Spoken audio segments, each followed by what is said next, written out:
Okay, so first things first, you gotta square your shoulders up with the skateboard. So you want to be hovering right over the bolts. Then you're gonna move your back foot to the tail in a comfortable spot, maybe the peak or just the face, the flat face of the tail. And then your front foot's gonna come back maybe a couple inches past the front bolts. So that's your foot placement. You can also look at the foot placement we have on our website, the tutorials at skateboard.com. Basically just drop down, probably quickly. And you don't have to drop down as low as I'm dropping down. Just do whatever's comfortable. Just drop. At the very bottom of our drop, we're gonna launch back up.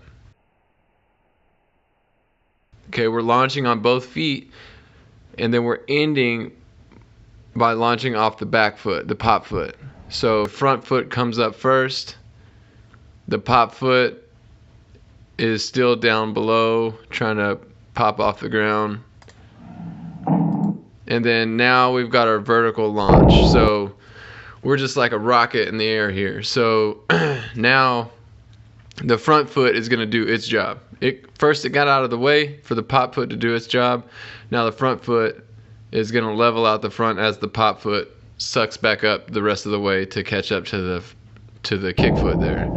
And then your front foot levels out, slides and levels out, and then you kind of freeze. Once you're in that position, your feet are not coming up any higher. Then you may not know this, but you've probably leveled out at that point. Like you are flat in the air, just like you were when you were on the ground. And now you just freeze and let the ground come back to you. Do not try to get to the ground. Just let the ground come back to you. And that's just about it. I mean, you can play the video over and over. Check out our tutorial at skateboard.com. Like and subscribe, and share if you would. We appreciate it. Thanks.